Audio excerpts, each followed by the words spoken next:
Bueno, ahora les comparto pantalla también. A ver si podemos. Aguarden.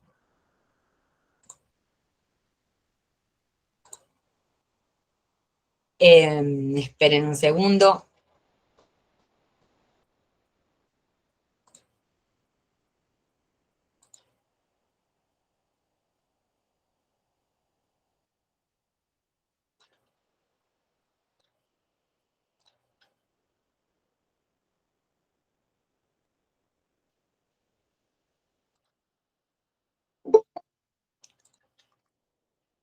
Ahí estamos.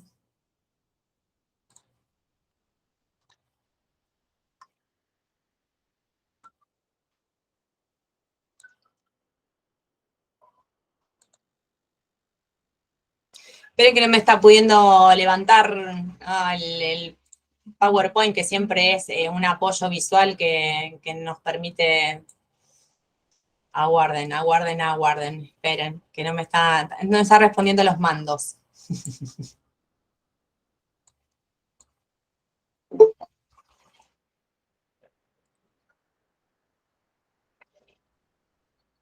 A ver.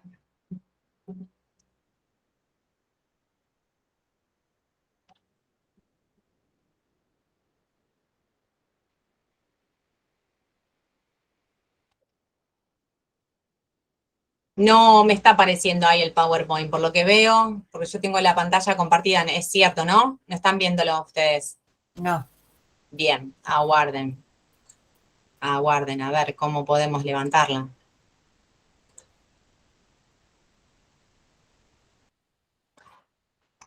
Esperen, vamos a detener la grabación. Disculpen la de prolijidad.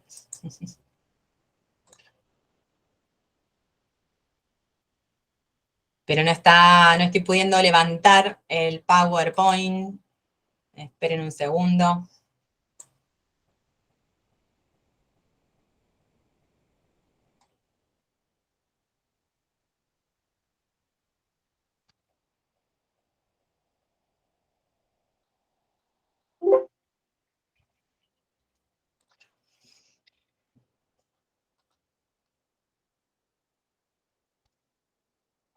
Esperen, no sé por qué hoy no me está respondiendo. Ya está cansada mi computadora, gente. Claro, ya está como todos nosotros. Está como todos nosotros, sí, tal cual. Sí, tal cual. Disculpen esta desprolijidad de No pasa momento. nada, no pasa nada. Por Dios. Ahí estamos, a ver. A ver si me logra levantar esto.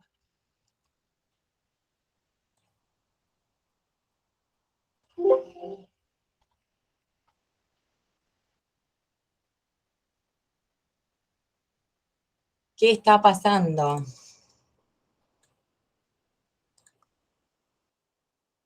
Esperen un segundo, a ver.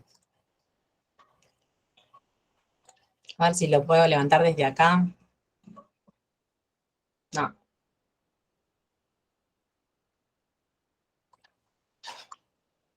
Ah, ahora sí.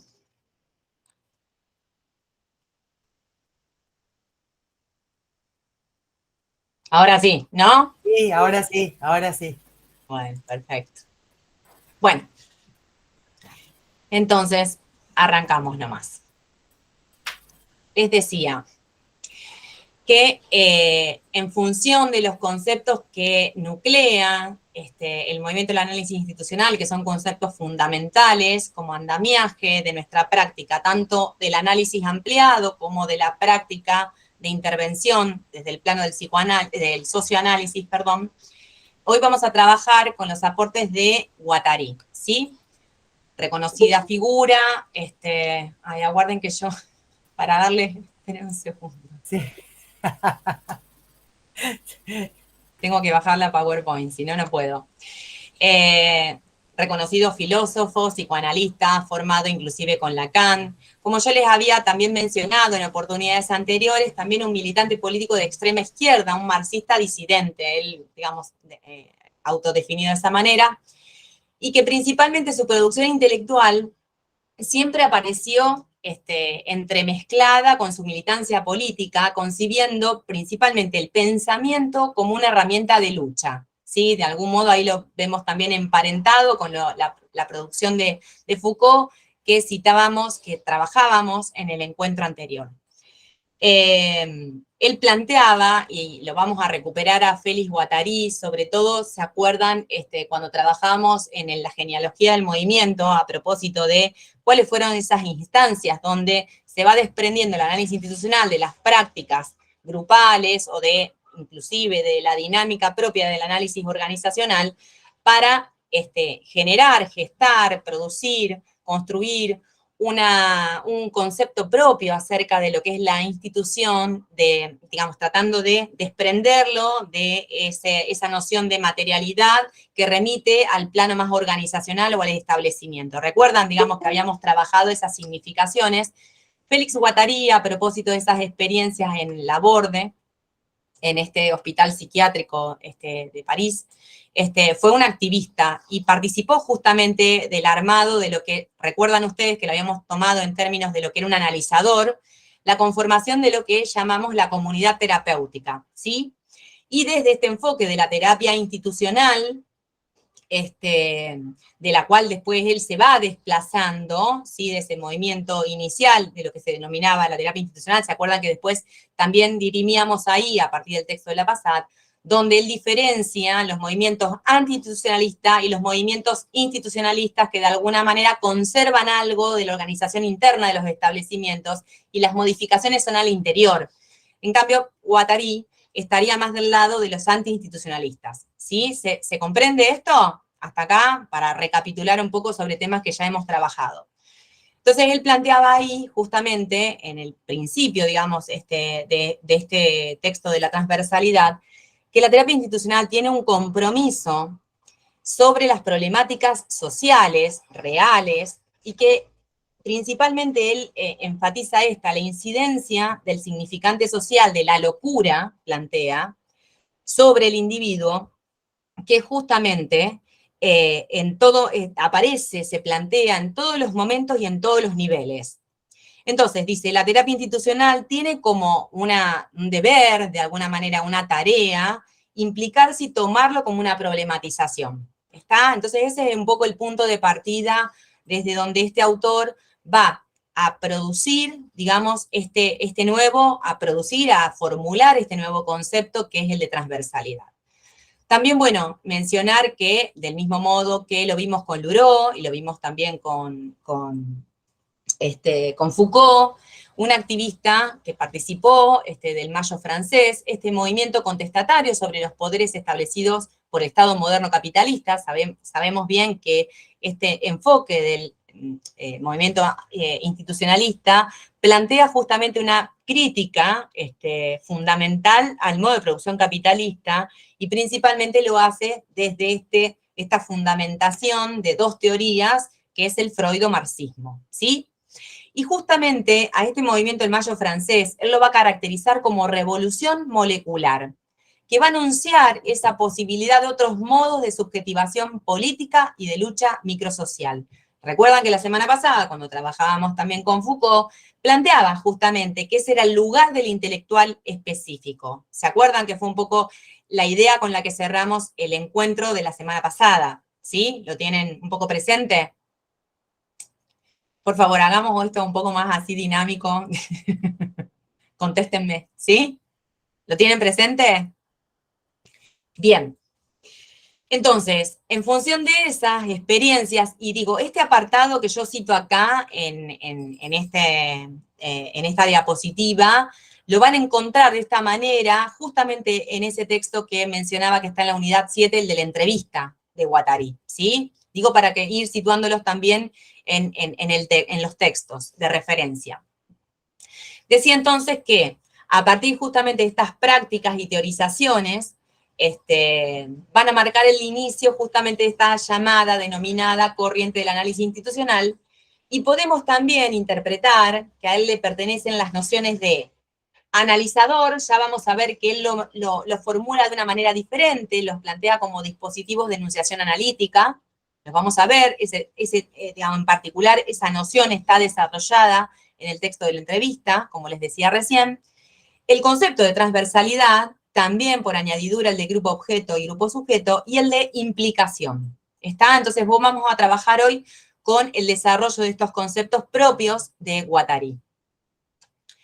Bien, van a ver que en el desarrollo inicial, digamos, de este capítulo acerca de la transversalidad, él va a plantearse una posición bastante crítica, si bien, por supuesto, es psicoanalista, lacaniano, va a formular una crítica, en todo caso, desde el texto de Totem y Tabú a Freud, ¿sí? Y justamente, como les decía antes, va a plantear esta crítica a partir de su propia experiencia en la clínica labor, donde se va a plantear justamente que estos padecimientos psicopatológicos no pueden pensarse por fuera de un universo social. Entonces, vale decir que él va de alguna manera a equiparar que la alienación mental es producto también de una alienación social, ¿sí? Por lo que yo les refería recién en función también de citar algo propio de los primeros párrafos del texto. Quienes lo hayan leído más o menos me pueden seguir en esta lectura. Entonces, ¿cuál es el planteo o el señalamiento crítico que presenta en función de Totem y Tabú y principalmente que él plantea en términos de la segunda tópica freudiana? Esta es como la frase nuclear de donde él parte. Él dice, el complejo de castración tiene un rol inconsciente de regulación social, que está más allá, justamente él sugiere que el fantasma de castración es ese modo de regulación capitalista y es esa forma de interiorización de la represión burguesa. ¿Está? Entonces se va a proponer revelar que la política es condición de la producción del inconsciente mismo. ¿Sí? Vamos a saltar nuevamente a otro autor para yo al menos remitirles aquel desarrollo que hace inclusive la Passat en su propio texto acerca de concebir, de conceptualizar a la institución como el inconsciente político colectivo. ¿Lo recuerdan? Bien, entonces, no solo dice que tiene una relación con coordenadas mítico-familiares, como generalmente, digamos, se trabaja, digamos, la construcción del Edipo en el desarrollo, digamos, de la propia subjetividad, sino que también plantea él, y esto es literal, es formación de texturas sociales, económicas y políticas. Entonces, va a analizar y se propone aquí diferentes etapas de una práctica institucional a través de qué, cuál va a ser de alguna manera su modelo teórico a partir del cual va a poder establecer esas diferencias entre pasajes de una forma, digamos, más inconsciente de estar, de alguna manera alienado, retomando este término de la alienación mental en relación a la alienación social, en términos de plantearlo como dos modelos que son categorías teóricas que él desarrolla en función de los grupos. ¿Y por qué se va a detener en los grupos? Porque plantea que siempre van a estar ligados por una actividad concreta. Recuerden ustedes, si nos vamos a psicología comunitaria, creo que se llama así, lo que antes era Social 2, que ustedes trabajan ahí inclusive con los aportes de Enrique Pillon Rivière. ¿Recuerdan ustedes cuál es la definición de grupo que él trabaja ahí, no? Esta mutua representación interna a propósito de esa adjudicación y asunción de roles en función también de una tarea que está consignada o delimitada al interior de los miembros que conforman esa grupalidad. ¿Me van siguiendo con esto? A ver, feedback. Sí. ¿Me van siguiendo? Sí.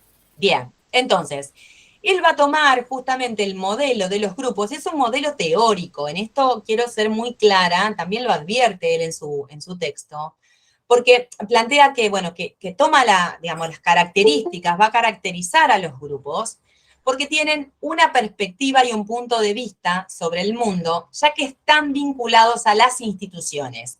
Y nosotros, como miembros de diversas instituciones, de diversas grupalidades, estamos atravesados, o sea, como sujetos, por diversas instituciones. Entonces, él las pone en juego a partir de analizar las grupalidades o estas dos categorías que las toma de Sartre respecto de los grupos sometidos o los grupos sujetos, ¿sí? Bien, continúo con la caracterización de los grupos. Entonces, vamos a estas definiciones que nos plantea, vuelvo a insistir, en términos muy categóricos, pero no son categorías analíticas, no es que los grupos se nos presenten de esta misma manera en la realidad. Eso es una advertencia. Él toma esta caracterización de estas dos modalidades donde las individualidades o las subjetividades se ponen en juego, a la forma de grupo sujeto o a la forma de grupo objeto. ¿Se me entiende hasta acá? Sí, profe. Perfecto. Sí. Bien, entonces, yo ahí agregué otras características que no están enunciadas en el texto, pero que me parece que también permiten visualizar o interpretar un poco mejor a qué refiere él con el grupo de estas, digamos, donde fluyen o aparecen más abiertamente las subjetividades. Plantea como características que los grupos sujetos tienen este componente o esta característica respecto de hay un esfuerzo por influir en su propia conducta e intentan ser autónomos, ¿sí? ¿Qué quiere decir? Que ahí los miembros que conforman ese grupo logran de alguna manera, a través de esta caracterización que le ofrece también de ser oídos y oyentes, ¿sí? Y en esto me remito también puntualmente al texto, él va a plantear ahí que esto de ser oído y oyente opera allí el desprendimiento de una jerarquización de estructuras que le va a permitir a este grupo abrirse más allá justamente de los intereses generales del grupo, donde puede fluir, donde puede aparecer más el orden de la subjetividad no tan alienada. ¿Se entiende esto? Perdonen que es como una muletilla, pero yo quiero ir avanzando a partir de que ustedes me confirmen de que van comprendiendo un poco esta caracterización. Sí. Bien, allí plantea que otra definición propia de esta modalidad de los agrupamientos es tener la alteridad como proyecto. ¿Qué significa la alteridad? A ver si alguien me apoya con esto o me responde. ¿Qué sería la alteridad? Es un concepto que lo acuñó por primera vez Aristóteles y Sí. es con respecto a un otro. Quiere decir que hay un otro integrado y que ese otro implica que haya posibilidad de movimientos. Claro. ¿Sí? Entonces, implica que si el proyecto, o sea, tiene como proyecto la alteridad, es la posibilidad de modificaciones. A medida que se van incorporando, van pasando distintos miembros por ese grupo. Donde allí, entonces, pasamos a la próxima característica, tanto la autoridad como las jerarquías aparecen más flexibles. Y lo propio de las subjetividades de los miembros que conforman esa grupalidad tienen esa capacidad de creación. Si tomamos ese componente de la alteridad como proyecto colectivo y de una subjetividad con capacidad de creación, es justamente la condición para poder enunciar algo, para poder desde esas subjetividades plantearse no solamente las modificaciones, sino de poder ser oídos y oyentes a la vez. ¿Qué quiere decir esto? Voz activa y voz pasiva para todos los miembros que integran esa grupalidad. Si se toma esta característica de enunciar algo, hay una vocación por tomar la palabra, pero esa palabra va a estar también sujeta a la palabra que pueda pronunciar el otro y a poder conformar o construir nuevas significaciones más allá de las que están de alguna manera delimitadas o jerárquicamente estipuladas. Porque acá no está desconociendo Guattari, que está justamente esa jerarquización de estructuras que de alguna manera hacen al andamiaje de toda organización grupal. No desconoce eso, está planteando cuál es la posición de esos miembros en cuanto a una capacidad de subjetividad que se pone en juego en relación con otros.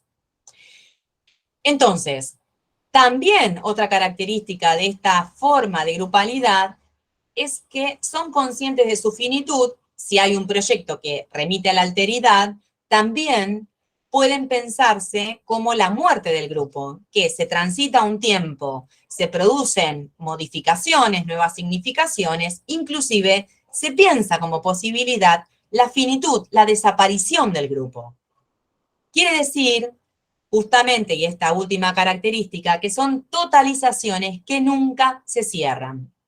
¿Recuerdan ustedes cuando yo trabajé desde Luró, la caracterización, o sea, de la manera que él trabaja el concepto de institución?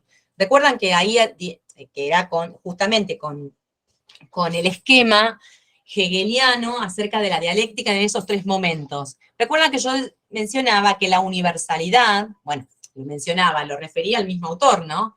Que muchas veces, o sea, diría, frecuentemente sucede, que la universalidad se confunde o se asume con la totalidad. Y eso es, digamos, lo que en definitiva termina consolidando ese aspecto de la alienación. Entender que todos nos equiparamos y que todos pensamos iguales y que en realidad lo que formula como característica propia de los grupos sujetos es que estas totalizaciones nunca se cierran, porque siempre tienen potencialidad a poder transformarse. ¿Está? Entonces, estos de algún modo son las características que plantea Guattari, vuelvo a insistir, sobre lo que considera como grupos con subjetividades no alienantes. Por el contrario, y por contrapartida, también caracteriza al grupo objeto, que es aquel que define él, recibe su ley del exterior, que su causa solo es oída, aunque no sabe por quién. Quiere decir estas individualidades que soportan esa jerarquización y que de algún modo podríamos pensar acá como ejemplo es cuando determinados agrupamientos expresan su voz de disconformidad en términos de una queja que no se fundamenta desde la otra lógica que veíamos antes con el grupo sujeto, como si fuera una propuesta. ¿Qué diferencia hay entre la queja y la propuesta? Que el que se queja justamente no sabe quién lo escucha y le da igual quizás quién lo escucha, es una cuestión más catártica. En cambio, la posibilidad de una propuesta, ¿sí?, de es tomar una causa por sí mismo, por eso ahí lo podemos parametrizar que más que su causa es oída, en el otro grupo es oída y oyente, porque puede producir algo con ese malestar, ¿sí? Hacer una diferencia y sobre todo responsabilizarse acerca de, más allá de quién es parte de esa jerarquía, pueden escuchar, se pueden oír entre los propios miembros de esa grupalidad, ¿sí? Lo más importante acá es que entre ellos mismos se puedan escuchar, que sean oídos y oyentes. Volvemos al grupo objeto. Plantea entonces que soporta su jerarquización, pero que se va a perder de vista justamente esa condición que era propia de la otra grupalidad. Lo que se pierde de vista es la alteridad social, la posibilidad de cambio, la posibilidad de integrar a un otro diferente, ¿sí? Generalmente, estos agrupamientos tienen más que ver con características propias de lo que también Luró va a mencionar como segmentariedades, ¿sí? Y que lo podemos asociar quizás a veces a grupos más sectarios o, yo lo tomo un poco como un ejemplo posible, las sectas religiosas, generalmente donde quien no se ajusta a la norma, a esa jerarquización impuesta, queda por fuera, ¿no? Y cuando queda por fuera pasa a ser un posible enemigo, un posible saboteador de esa interioridad que aglutina y que le da justamente, condensa de forma alienante esa integralidad, ¿sí? Entonces se presentan como una estructura rígida, jerárquica rígida, con roles cosificados, donde la subjetividad, como lo decíamos recién, se encuentra alienada, y lo extraño, aquello ajeno, como les mencionaba recién, se imaginariza como un peligro de desintegración, y por contrapartida a lo que mencionábamos como característica de los grupos sujetos, en este caso se consideran eternos, como si no hubiese posibilidades de modificaciones al interior a partir del pasaje de la historia y de los contextos. Digo, recuerdan ustedes que cuando hablamos o nos remitimos a las instituciones, siempre evocamos, más que la espacialidad, es la temporalidad, ¿sí? Entonces, se me ocurre inclusive algunos rituales religiosos que se conservan tal cual y se respetan como, digamos, en ese carácter de ritual, y no puede haber falla alguna, porque si no se rompe algo de esa cristalización que intentaría verse representada en ese ritual. ¿Están de acuerdo? ¿Se lo representan? ¿Sí? ¿Entienden esto? Sí, sí, total. Sí, sí. Bien, Otro ejemplo podría ser los barra brava, profe. sí, sí, claramente. Sí, sí. ¿Se acuerdan que inclusive cuando yo trabajaba sobre el texto del capítulo 4 Sí, de Luró, lo ponía como un ejemplo? Claro que sí. sí, sí, sí, los barra bravas. Bueno, sin ir más lejos, a propósito de las investigaciones por el intento de magnicidio, estamos viendo que han tomado justamente algo de las características propias de una secta, justamente el extremo del fascismo, ¿sí? Ujú, A total. propósito de las formas de pertenencia, ¿sí?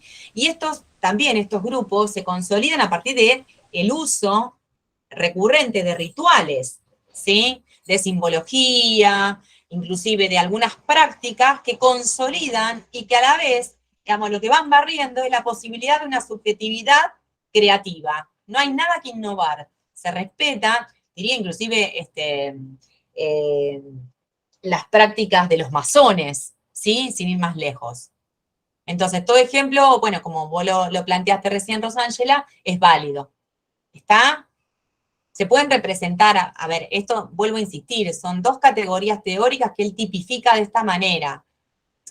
Estamos poniendo algunos ejemplos para identificar qué sería aquello del grupo objeto, pero el grupo objeto aparece en nuestra cotidianidad todo el tiempo, en la oficina donde laburamos, en la facultad, en alguna escuela, ¿sí? Estas características que él le asigna a estas dos formas de grupalidades, las vemos reflejadas en nuestra cotidianidad, ¿o no? Sí, de hecho, Absolutamente. que son los que más abundan, porque en lo que es, si me imagino, o recuerdo, mejor dicho, diferentes trabajos por los que estoy transitando, ya era re importante cuando uno recién entra, ver, o sea, ver qué onda el grupo y qué te invita a hacer, qué no te invita a hacer y qué, bueno, después uno va decidiendo, pero sabes que si te moves un poco de lo que esperan, por decirlo de Sí, alguna manera, ya hay algo de esa exclusión que va a ir dejando por fuera y bien. que después con el tiempo Y ahí, se quedaron bien, la misma, digamos.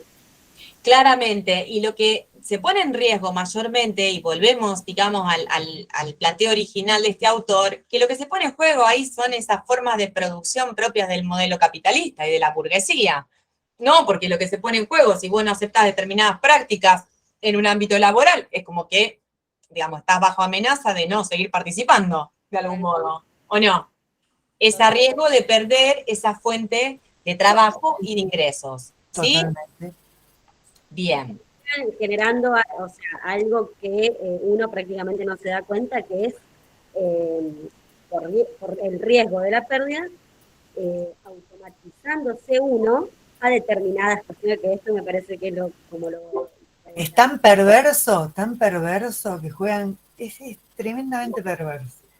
Sí, las organizaciones actuales y principalmente diría aquellas que tienen esa promesa de, bueno, las organizaciones virtuales principalmente, con esta promesa de las bondades que ha ofrecido, sobre todo después del tiempo de la pandemia, esto de estamos conectados todo el tiempo, lo que más generan es justamente estas subjetividades alienadas, ¿no? Totalmente.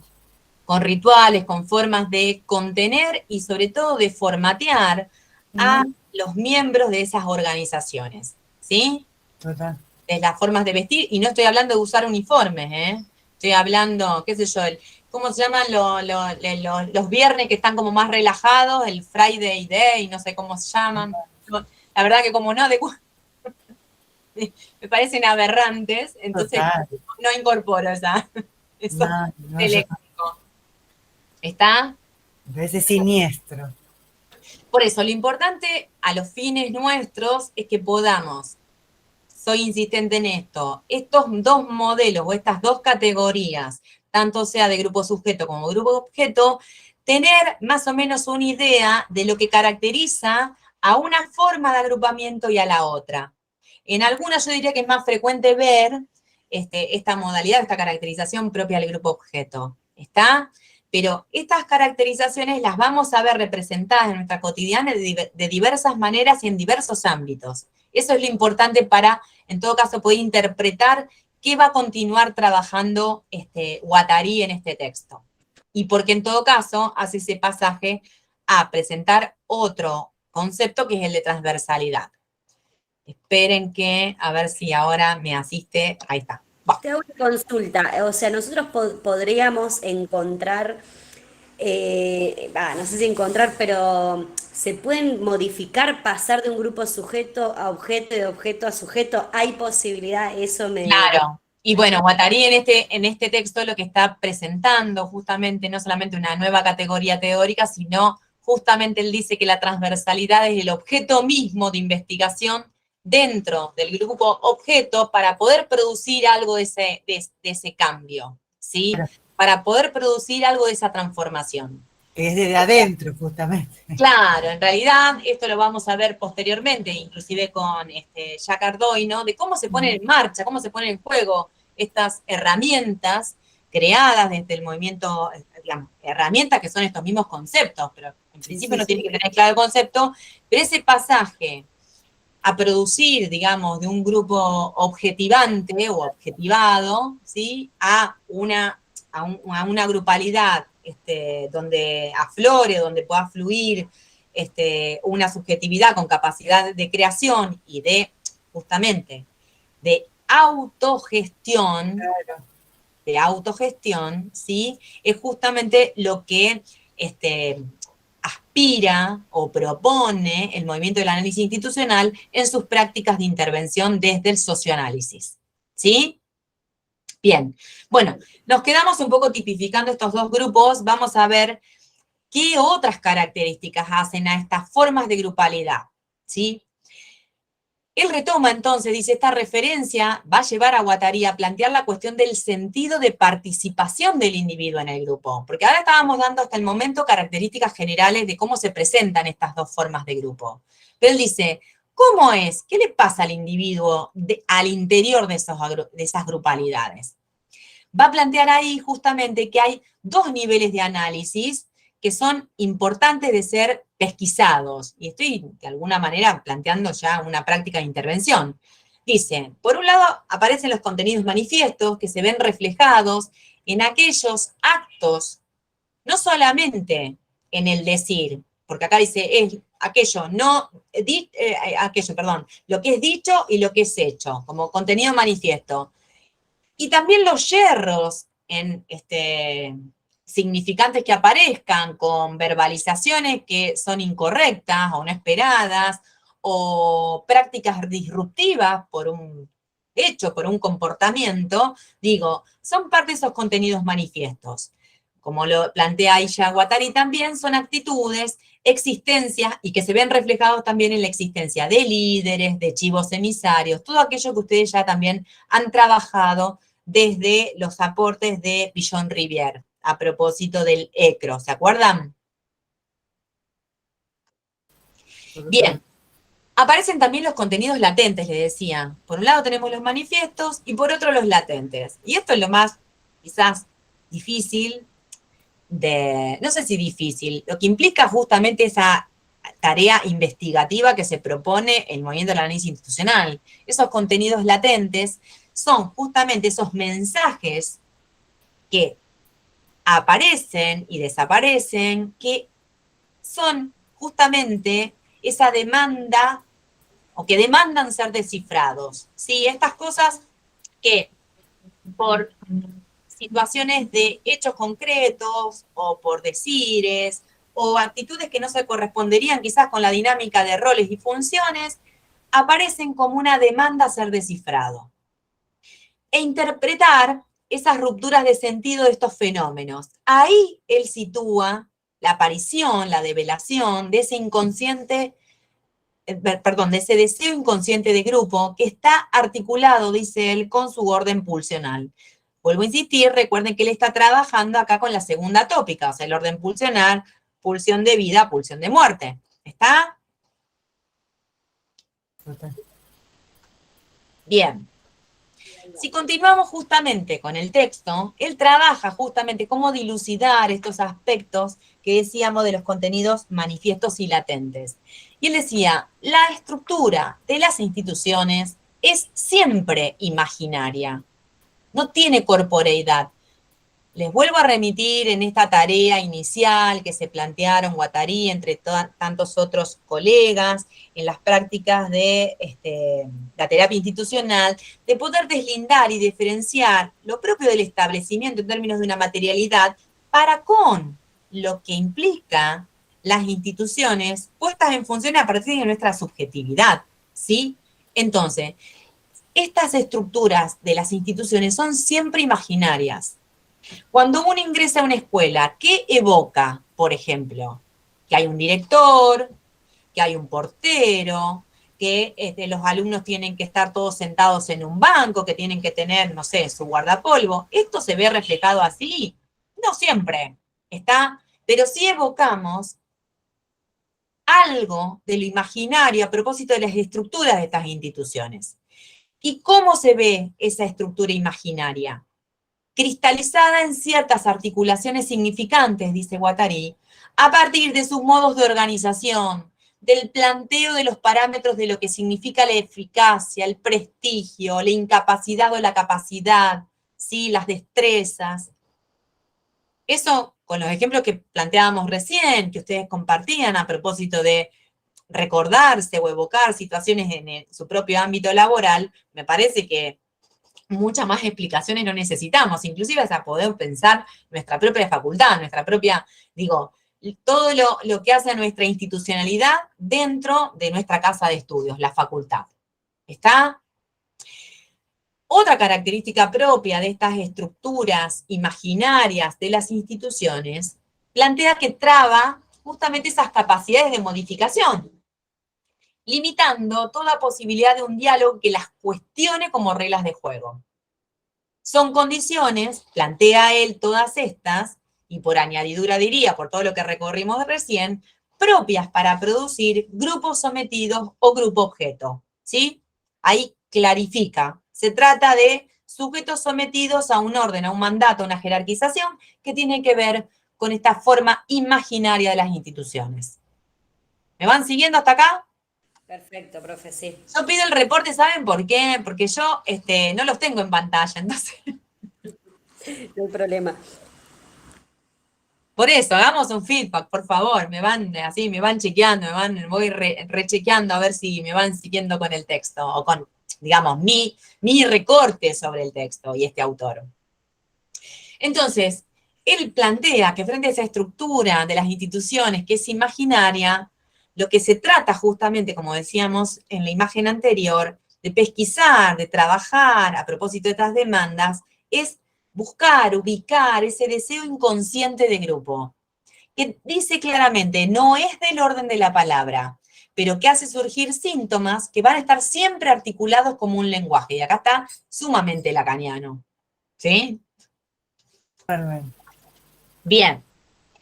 Deben descifrarse, plantea él, justamente a propósito de tomar una supuesta, digamos, una supuesta intervención, después vamos a clarificar esto, que también ustedes lo han visto en análisis organizacional, clarificar qué es parte del encargo, del pedido que nos llega, supuestamente como analistas institucionales, y qué es aquello que se construye en términos de una demanda.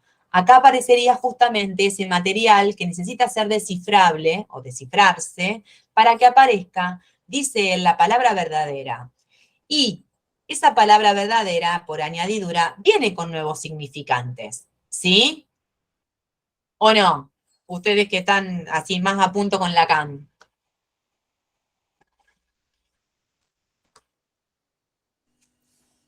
No me atrevo, no me atrevo. ¿Eh? No. Con Lacan no nos metemos, ¿eh? Bueno, no, pero estos son términos, categorías propias también de Lacan. No, ya sé, pero como con la Carla, así, lo dan como sabido, como si lo hubiéramos aprendido en jardín infante. Entonces te lo dan como sabido. Volviendo Bueno, a lo que decía el No a profe, aprendemos propósito mucho a hablar de Lacan. a propósito de plantear esa cristalización en instituciones imaginarias. Viene como ejemplo. Absolutamente. y trayendo algo lo que decías, profe, o sea, podríamos pensar en la cadena de significantes que plantea. Sí, sí, sí. Pero que se construyen a partir de esas, decía, los actos no siempre se traducen en palabras, pero hay que construir, o sea, aparecen a modo de un síntoma que es disruptivo, que hay algo que está mostrando que esa verticalidad, esas características de un grupo sometido, en algún momento esa cristalización se rompe. Está apareciendo algo del deseo inconsciente del grupo, ¿sí?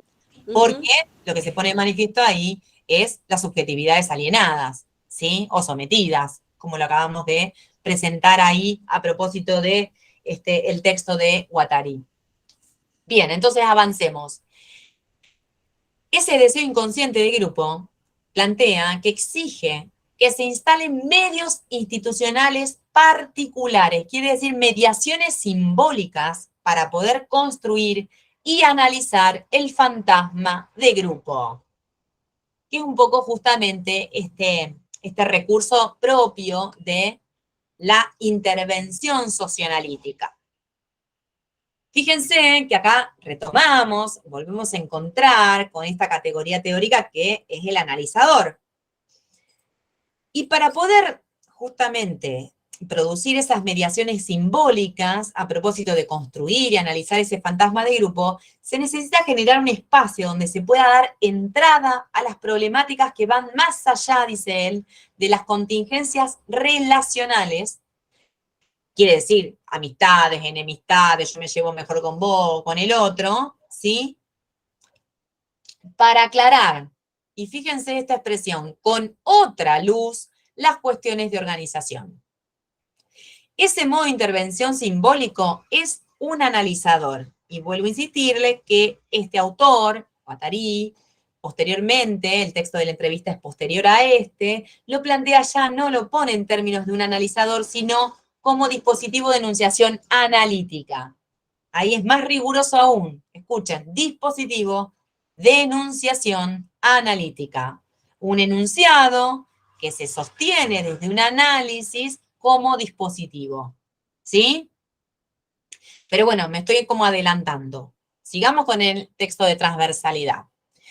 Para poder producir este pasaje, o al menos intentarlo, en esto de trabajar sobre las demandas que aparecerían o que visualizarían algo de ese deseo inconsciente de grupo, plantea cómo desarrollar este análisis de grupo. Dice que hay que apelar a cuestiones que van más allá de los problemas de ajustes de roles, como se los planteaba un par de diapos atrás, y que ese descubrimiento del deseo siempre está entramado con la historia del grupo en un contexto político, económico determinado.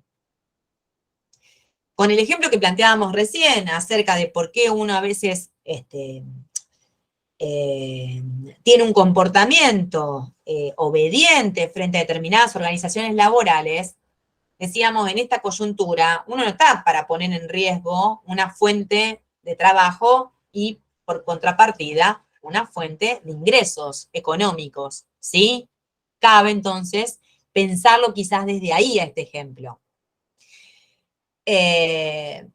Plantea que justamente en este análisis del grupo el objetivo será producir esto, o realizar ciertas condiciones favorables de un modo particular para que se logre, para que se produzcan modos de interpretación de un significante síntoma. ¿Sí? Aquello que aparecía, como decíamos antes, a modo de ser un deseo inconsciente de grupo que necesita ser descifrado, ese síntoma se interpreta como un significante de aquello no dicho. Para lo cual él propone liberar su escucha de todo prejuicio y en términos de este concepto que él viene trabajando, es poder producir justamente una redistribución del poder. Y acá me voy a detener en un apartado, ¿sí?, del texto, donde, a ver, yo no tengo acá justamente la página, pero sí me parece muy importante, donde él justamente desde esta mirada crítica, de esta observación crítica o lectura crítica que hace sobre Freud, sobre los aportes de Freud, plantea justamente esa posición diferente acerca de las relaciones de poder. Dice, el psicoanálisis de alguna manera, y a partir del dispositivo propio de la transferencia en psicoanálisis, hay una consolidación, una forma, decía él, petrificada y mecánica, territorializada en un rol estereotipado, ¿sí?, que de alguna manera aparece en el análisis a través de la figura del analista en relación a su analizante, y que muy frecuentemente esto conduce a ciertas repeticiones, ¿sí? Entonces, él entiende que esa repetición puesta a propósito del dispositivo propio de la transferencia en el marco del psicoanálisis es porque lo que petrifica son las relaciones de poder instituidas entre quien sabe y quien no sabe. ¿Está?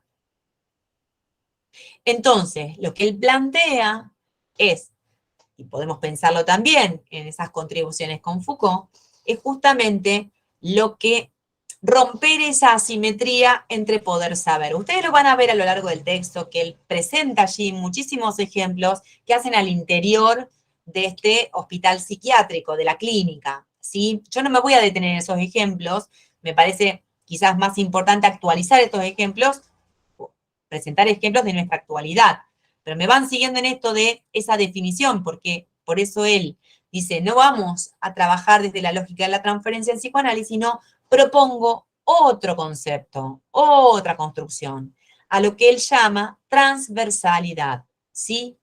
Esa es la definición o la posición teórica que él va avanzando para plantear algo diferente, ¿sí? Bien. Sí. Entonces, aquí va a remitir, inclusive, en términos de lo que él denomina y va a caracterizar como propio de la definición de transversalidad, también va a poner este componente que es el de coeficiente de transversalidad. Va a decir, como vuelvo a los grupos, como les decía antes, esa caracterización de dos tipos que son antagónicos, grupo objeto, sometido y grupo sujeto, no aparece en la realidad como tal. Lo que sí frecuentemente aparece es lo que él denomina o plantea acá como un coeficiente de transversalidad. Y ahí evoca o retoma la parábola de los cuerpos espines de Schopenhauer, en el escrito también de Freud, ¿sí?, donde literalmente él presenta ahí que justamente estos bichitos, los cuerpos espines, van haciendo como un juego de acercamiento. Vieron que los cuerpos espines justamente tienen eso que es lo amenazante para nosotros los que los queremos tocar, que es, digamos, su cuerpo pinchudo, ¿no? Lastima. Sí. Entonces dice, en esta parábola de Schopenhauer, justamente que logran esa grupalidad o esa corporidad que da lo grupal, logran esa distancia, dice él, hasta que encontraron la distancia conveniente en la que se sintieron al abrigo de todos los males. Eso es lo propio de los grupos objetos, como lo rastreábamos recién con esa caracterización. Podemos soportar que el otro nos pinche, pero nos sentimos aún al abrigo de todos los males. Está genial. Bien. Entonces, a partir de ese coeficiente de transversalidad, lo que él presenta acá es que cuando uno se encuentra con una grupalidad, con una institución, digo, uno no trabaja si no es sin grupo. O sea, los individuos, los sujetos, ¿cómo estamos? Generalmente en grupo, hasta en organizaciones laborales, hasta, digamos, si te piden una intervención en una escuela, si te piden una intervención en una fábrica, en cualquier ámbito, siempre somos sujetos sociales, siempre es con el otro. Entonces, lo que él intenta pesquisar, y acá no se aleja de lo que estaba planteando en ese modelo, que de alguna manera esquematiza a través de significar los grupos como objetos o sujetos, ¿sí?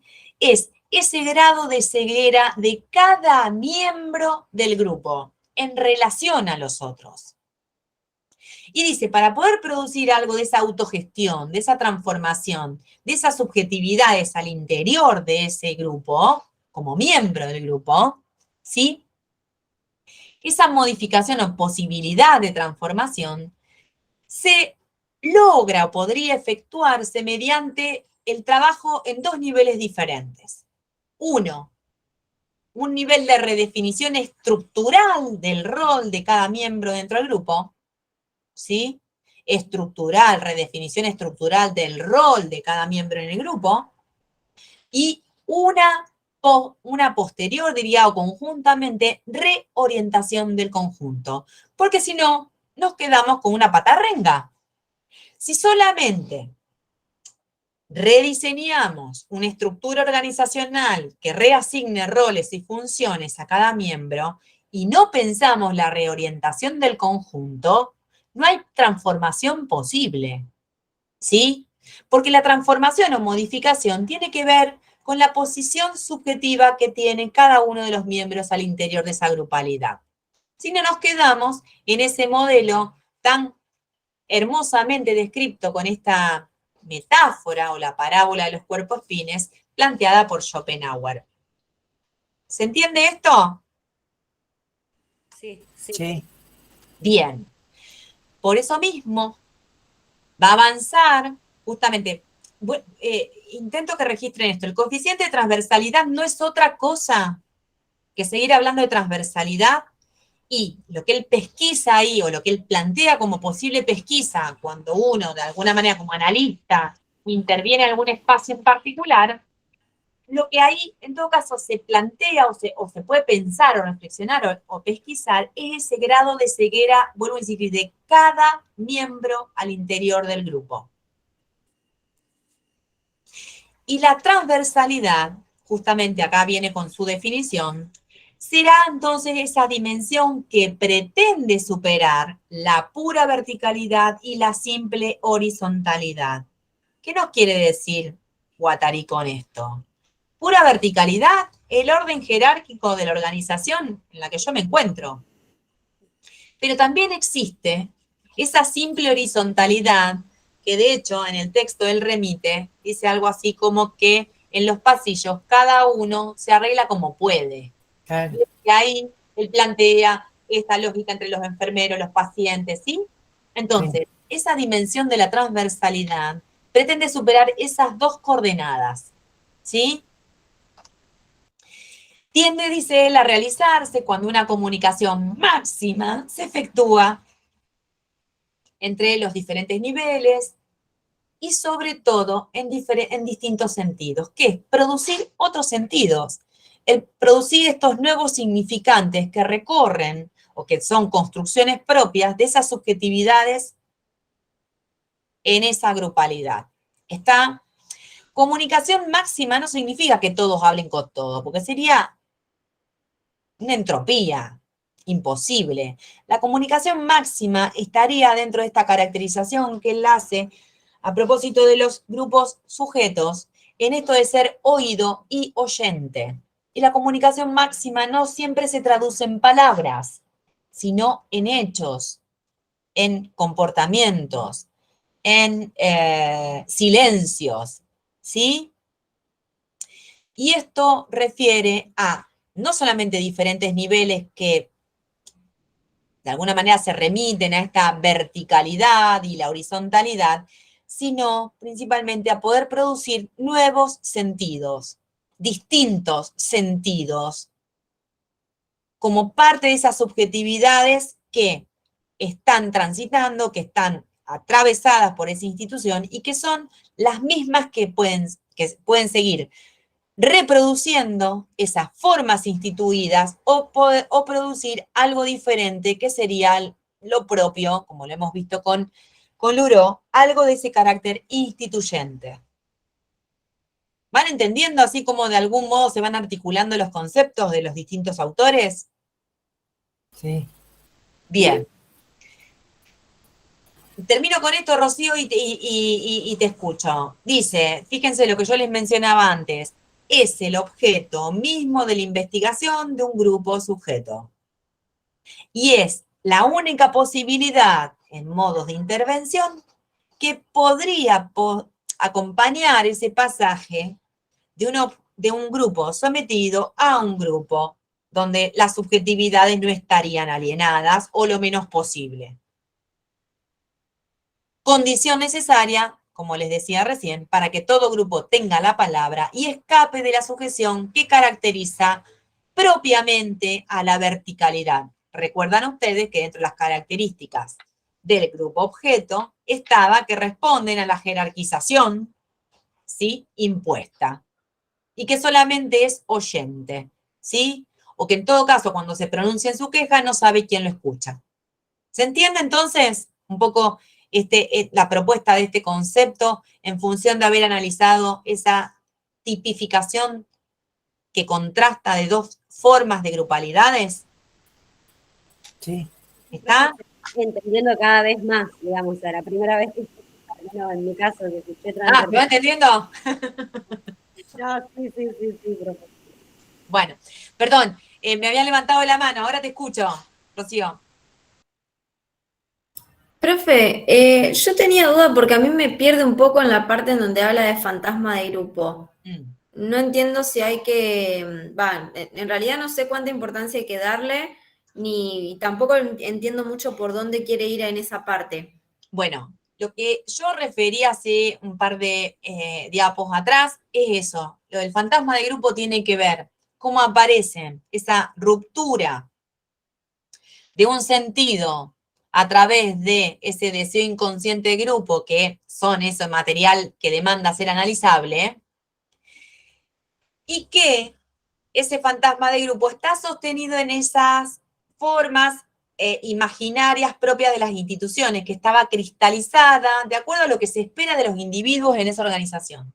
¿Sí? No te detengas mucho más que ahí, porque, bueno, plantea toda una complejización que quizás hoy no la vamos a recorrer, pero lo más importante es esto, el fantasma de grupo, de algún modo, de grupo, porque como de la misma manera que uno en su transitar por su experiencia analítica, tiene sus propios fantasmas y lo va construyendo en ese proceso terapéutico, ¿o no? ¿Sí?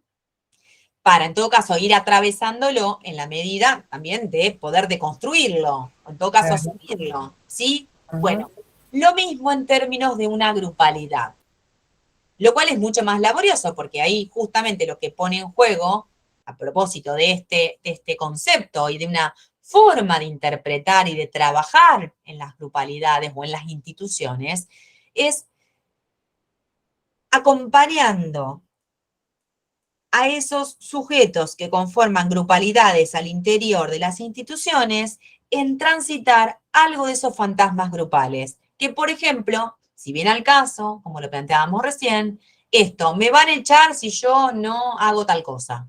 O si yo respondo de esta manera. O si no, contesto un mail, aunque sean las 5 de la tarde del sábado. Profe, ¿Sí? les cuento un ejemplo que quizás le ayuda a la compañera. Bien. Yo laburaba en un centro de día, Sí. o sea, para que se den idea de que no solamente pasan las empresas y todas esas No, cosas. no. Incluso, bueno, en salud como vemos, ¿no? Con el ejemplo de Guattari. Pero yo hacía, por decirles, una semanita, dos que laburaba ahí, y se arma con todas las y los trabajadores anteriores una nota para pedir un aumento de sueldo. Estaba Ajá. del valor hora. Era re bajito, yo me acuerdo que, bueno, ya fue, qué sé yo, bueno. Y todos te iban con la hojita para que firmaras. Claro, Había claro. Y había que poner el nombre y el apellido además de la firma. Yo nunca había sentido tanto temor de firmar una hoja porque digo, hace 2 semanas que estoy de Bien. acuerdo con la causa y que quiero ser parte de esta grupalidad porque estoy justamente recién ingresando, pero Bien. pero me juego que me rajen. Bueno, de hecho firmé la carta y seguí como 5 años en el lugar y salió todo bien Bien, en ese sentido. pero ahí habías atravesado algo del fantasma, Claro, justamente. y Claro que como sí, que, claro que que sí. esto al mes quedó sin laburo. O sea, ahí están las dos caras de la misma moneda, digamos. O sea, traigo Ujú. esto para ahí a ver si le sirve a Rocío captar ahí lo del Sí. fantasma. Yo como no tengo así el feedback de la imagen, no sé quién me está hablando en este momento. Es horrible esto, gente, porque yo estoy dando clases para un montón de personas que no estoy viendo Sí, a propósito de los fantasmas propios. sí. No, digo, de todo esto que nos lleva, digamos, a esta incomodidad tener que dar clases de esta manera. Igual es muy productivo el grupo. No sé quién me estaba hablando recién. ¿Quién daba el ejemplo? Mayra, Mayra. Bien, Mayra, perfecto. Mayra, escucha, viste que en las diapos anteriores decíamos, tomamos la palabra de Guattari, que plantea que para poder hacer esta transformación, este pasaje, es importante la historicidad, es recuperar, fíjense que decía, a ver, ahí se las recorro para atrás, ¿sí? Que están, esos síntomas que están articulados como un lenguaje, no es sin historia, ¿sí? Entonces vos fíjate que de pronto te incorporás y a 2 semanas de incorporarte, te presentan la posibilidad de acompañar un movimiento con todas las cavilaciones que pueden generar.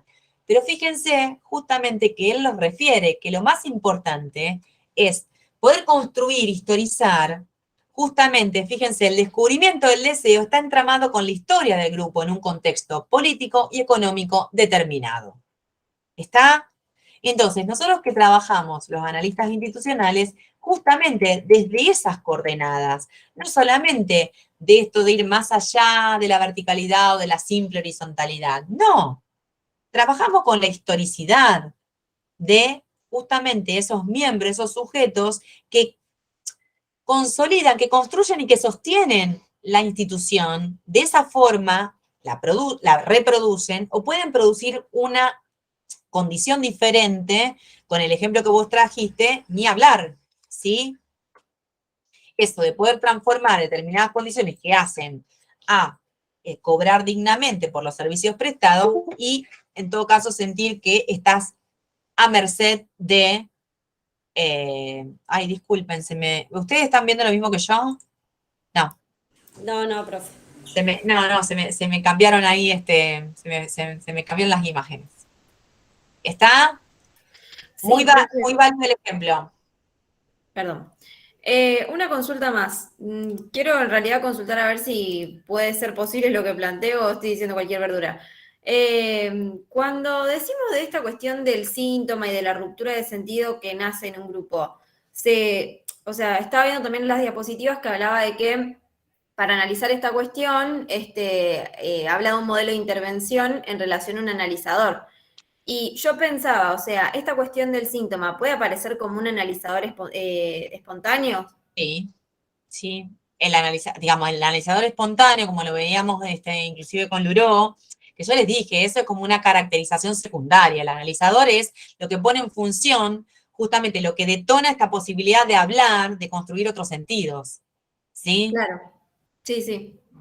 Genial. Ese síntoma como significante de lo social, como lo expresa ahí Guattari, es una ocasión, una oportunidad para producir con eso otros sentidos. Y ahí está puesto en carácter de que esa situación, cuando es disruptiva, se puede transformar espontáneamente en un analizador. ¿Está, Rocío? Sí, sí, genial. Bien. Bueno, continuemos entonces un poco más. Fíjense entonces que plantea acá que la transversalidad de un grupo alude al deseo, a cuánto de sujeto tiene un grupo, a cuál es el grado o porcentaje de perpetuación de poder instituido dentro de la institución que se manifiesta en el grupo. Esto es en letra propia de Guattari, pero es de lo que venimos hablando, ¿sí? todo esto que yo les decía, nosotros somos sujetos sujetados a las instituciones y de la misma manera que las reproducimos, las podemos recrear, transformar. Eso es lo que está planteando acá, ¿sí? Ese deseo para que entre de alguna manera en juego, o sea, si estamos hablando de un deseo grupal, lo que tiene que aparecer es la posibilidad de la palabra, del diálogo, pero vuelvo a insistir, no en el sentido de la comunicación, de decirse todo, no, de producir sentidos inclusive a través de actos, de hechos, de silencios, ¿sí? Por supuesto que ahí es a través justamente de las intervenciones que podamos hacer los analistas institucionales y que lo vamos a ver la próxima clase, que generalmente nunca accionamos solos, siempre se trabaja en equipo. ¿Está? Después veremos por qué, pero es una recomendación. Bien, entonces decíamos que la transversalidad que alude a un grupo, perdón, que de un grupo que alude al deseo, y a cuánto de sujeto tiene un grupo, eso, cuánto de sujeto, cuánto de nuestra subjetividad está puesta en juego ahí, y hasta dónde se encuentra alienada, y hasta dónde puede producir un sentido nuevo. Es contraria, dice, y complementaria a la jerarquización piramidal y los modos de transmisión de los mensajes que veíamos tipificados en lo que él ponía como caracterización propia del grupo objeto. Ese es justamente, esa posibilidad de transformación, es el lugar del sujeto inconsciente del grupo. Ese más allá de las leyes objetivas que lo fundan, soporte también del deseo de grupo y solo posible en ciertos grupos, que serán los grupos sujetos, que intentan modificar el sentido de su praxis. A propósito del ejemplo que trajo Mayra, ¿no? Atravesando inclusive los propios fantasmas acerca de la posibilidad de desvinculación de esa organización en la que ella se había incluido hacía 2 semanas. ¿Está? ¿Cuál es el rol del analizador del grupo? Lo que ya veníamos trabajando inclusive con Luró, sacar a la luz tales situaciones y llevar el conjunto del grupo a no poder ya sustraerse de las verdades que encubren. Hasta ahí estamos más o menos claros con los ejemplos que fuimos poniendo, ¿no? Sí. Bien. Yo les decía que justamente, y esta parte, digamos, donde vamos a trabajar más profundamente o vamos a profundizar sobre este concepto de analizador en Guattari, les decía justamente que en los primeros tiempos utilizaba este mismo término, digamos que lo igualaba a los otros analistas institucionales, después planteó justamente otra forma de denominar a este dispositivo analítico de enunciación. Pero de igual modo, lo importante aquí a destacar, que esto, vuelvo a insistir, está en el texto de la entrevista, plantea justamente Guattari que el análisis institucional es implicación en un proceso molecular. ¿Qué significa molecular? Recuerden ustedes que él también lo asociaba con el mayo francés. Y molecular, ¿por qué? Al producirse en esos escenarios, esos movimientos, en el plano de la micropolítica, se producen transformaciones de otra índole, y eso es lo molecular, ¿sí? Que puede, de alguna manera, producir otros sentidos en otros campos, ¿sí? Ya no de saber, sino, vuelvo a enfatizar esto, que tiene que ver, toda intervención siempre es política, siempre. Y una intervención política que, a través de un dispositivo analítico de enunciación, de acuerdo a como lo presenta este mismo Guattari, revela aristas de una constelación social. Entonces, este dispositivo de enunciación analítica, en los términos de Guattari, es el proceso que puede contribuir a desbloquear ciertas luchas políticas y sociales que se va a desarrollar en el ámbito molecular, micropolítico, preindividual, plantea, e inconsciente, y pone en juego siempre el deseo. Sí. Bien, que nosotros partimos de esto, de que él cuando de alguna manera formula su lectura crítica acerca de el propio Freud, plantea que esa novela familiar, de alguna manera, estas coordenadas a propósito del Edipo, ¿sí? Son transhistóricas y de alguna manera también son, tienen que ver justamente con la coyuntura, con el contexto. ¿Está? No sé si están escuchando, así que tengo una demanda continua. Entonces yo les decía a propósito de los tiempos, pero se ha transformado en algo interesante la clase. Por eso, voy a tratar de ser breve hacia la finalización. Decía, entonces, retomando el texto de la entrevista de Guattari, plantea, a propósito de este dispositivo de enunciación analítica, que solo va a tener sentido si deja de ser un asunto de un especialista, estamos hablando ahí del analista institucional, ¿sí? Que se constituye como una formación de poder. ¿Qué crítica está formulando acá? ¿Hacia dónde dirige su crítica?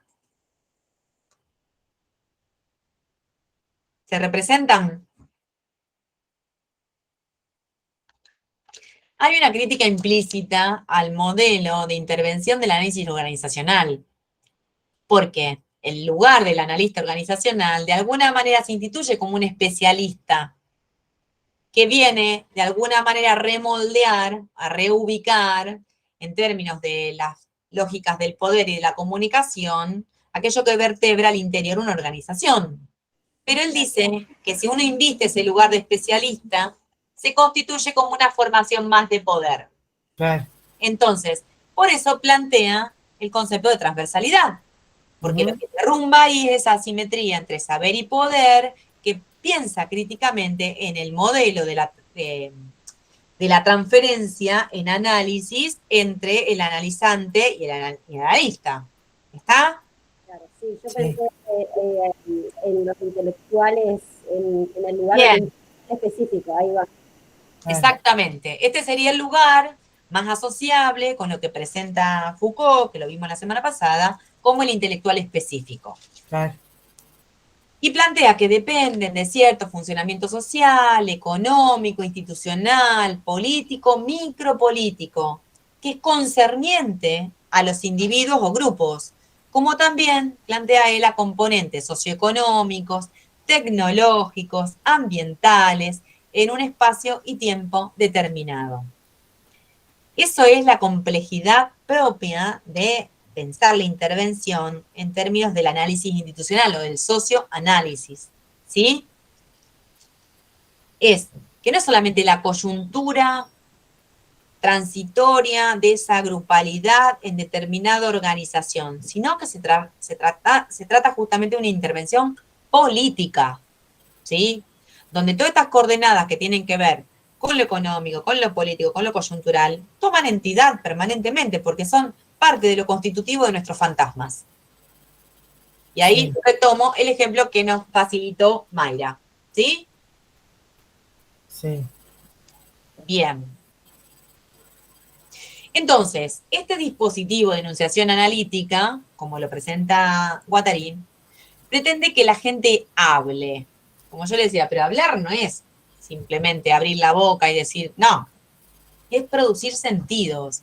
No solo para hacer una crítica, dice él, de las ideologías a las que uno se enfrenta, o reivindicar para nosotros mismos o para otros mayor libertad y creatividad. No, porque ahí seguiríamos en esa tonalidad, en esa posición catártica de la queja.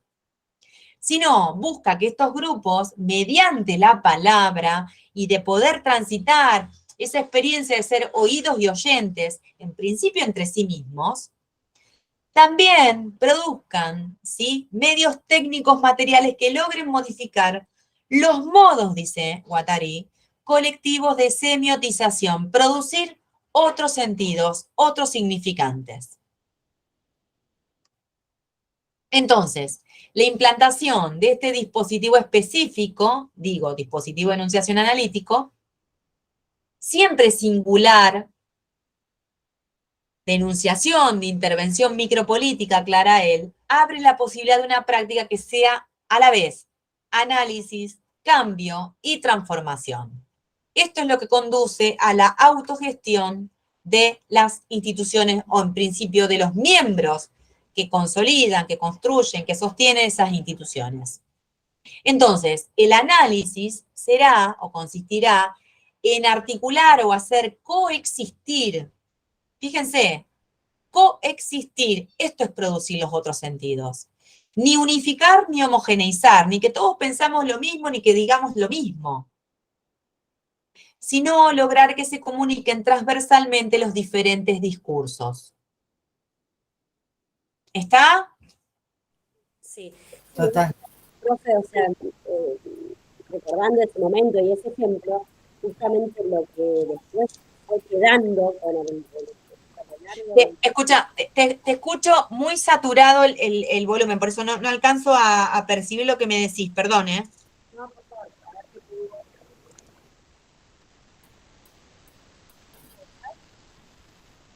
No. No, no se escucha.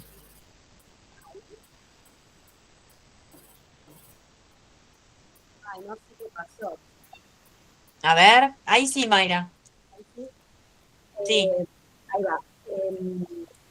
Lo que a propósito recordaba que es todo el efecto posterior de este ejemplo que se traían es toda de mucho tiempo de poder juntarnos con los demás, Claro.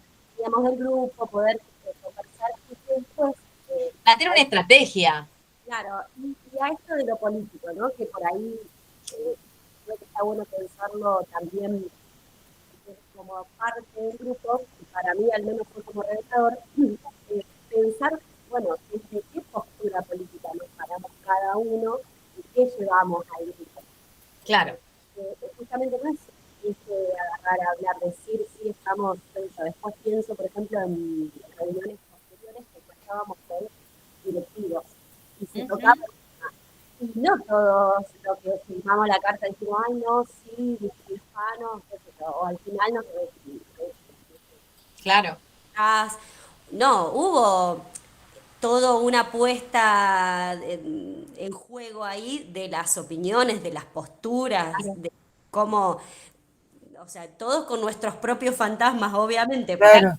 vamos a estar hablando con esa Pero lograr construir un mensaje que les fuese común tiene que ver con esos modos colectivos de semiotización. ¿Sí? Sin resignar las posiciones políticas e ideológicas, digo, construir algo a partir de esas subjetividades con esa característica, que de alguna manera en esa nota se vean reflejados o representados esas motivaciones y sobre todo una apuesta política que tenía que ver con aspectos salariales en este caso, ¿no? sí, sí, O sí. las formas de contratación. Que en salud mental, lamentablemente, vieron que el mismo Estado propicia estas formas precarizadas de contratos. Exacto. Claro. Bueno, Yo tendría mucho para decir, no, sí, pero sí, el tiempo no me acompaña. tal cual, tal cual. Bien, escuchen. A ver. Yo voy a cerrar con esta diapo que el otro día se las presenté y que ya casi es redundante porque la vimos también plasmada cuando trabajamos lo propio del URO y el otro día cuando yo les presentaba la figura del intelectual específico en relación al lugar del analista. Entonces, bueno, redunda, pero da la ocasión de decir, bueno, esto es letra propia de Guattari, yo se las había mencionado el otro día. Entonces, en toda intervención, plantea él, siempre hay márgenes de maniobras. Para determinarlos, siempre es necesario que se superpongan estos discursos de diferentes órdenes, esos microdiscursos que de algún modo, vuelvo a insistir con el ejemplo que nos generosamente nos ha donado Mayra, es más que oportuno, ¿sí? En el nivel de esas relaciones, de la vida cotidiana y de las relaciones con el espacio.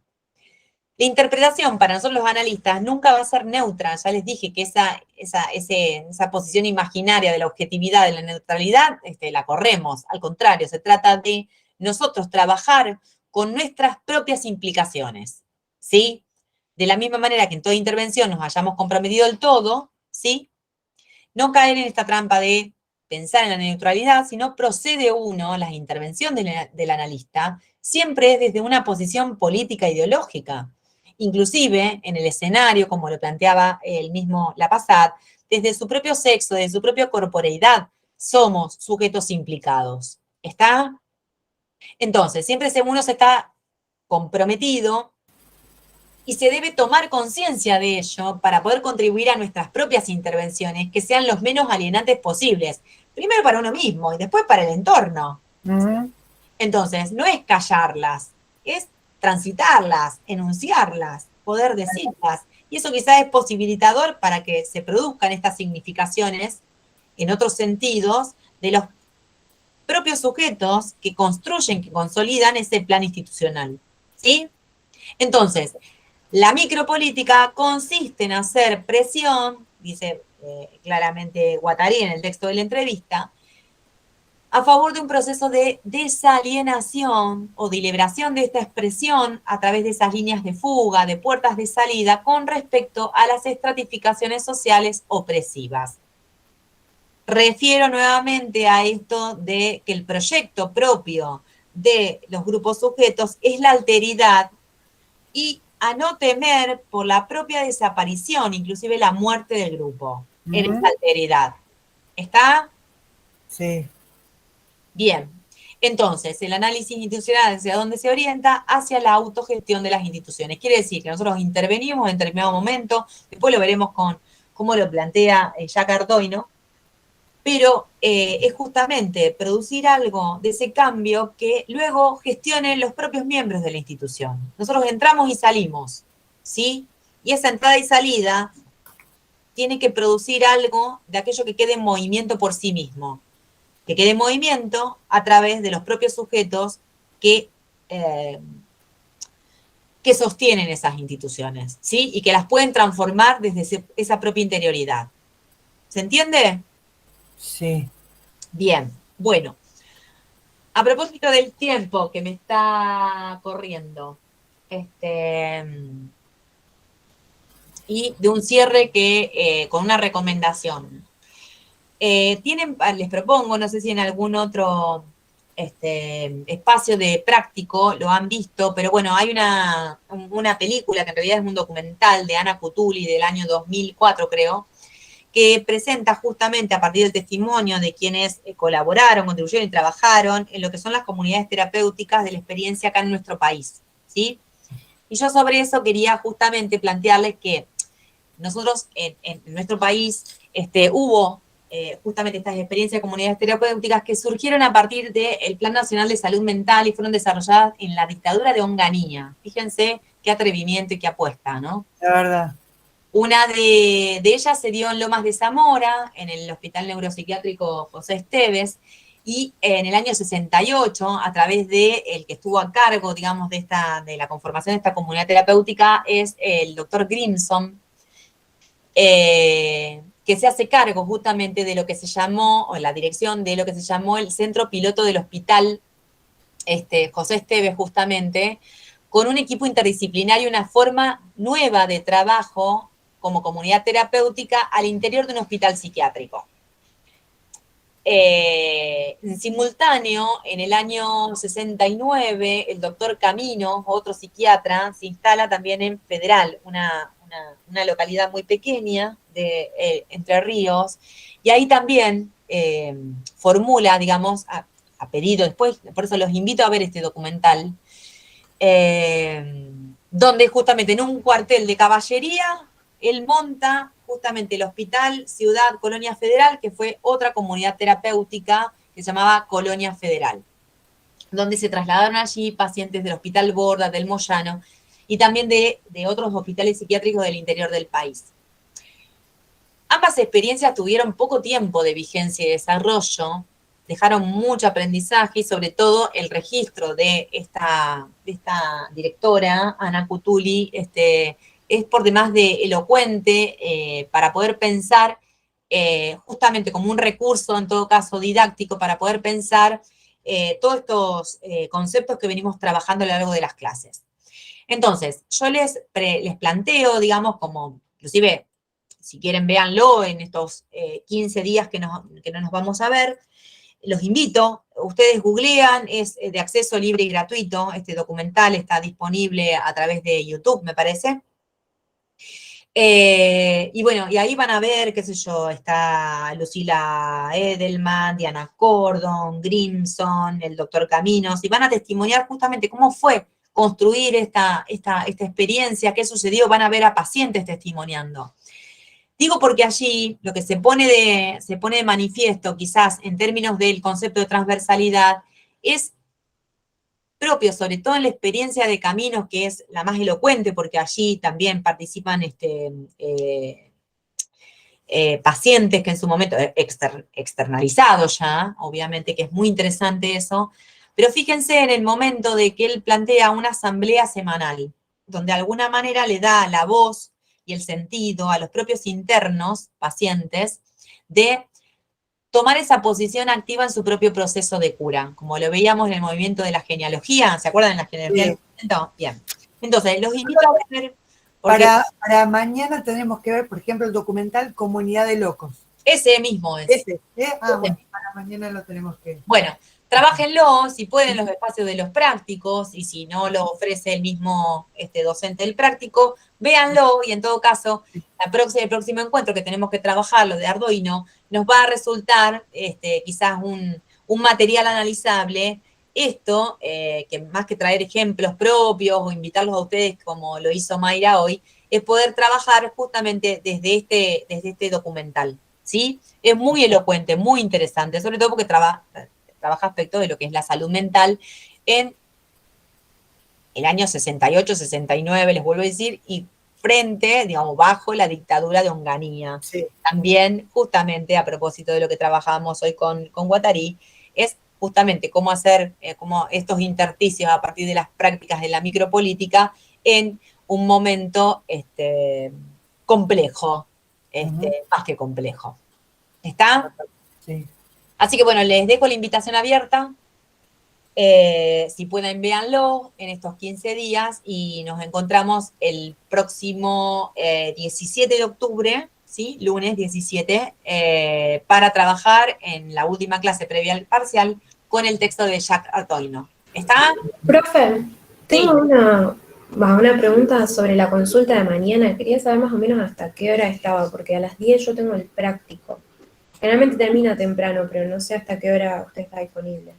No, yo generalmente estoy a partir de las 9:30 y me quedo hasta las 11.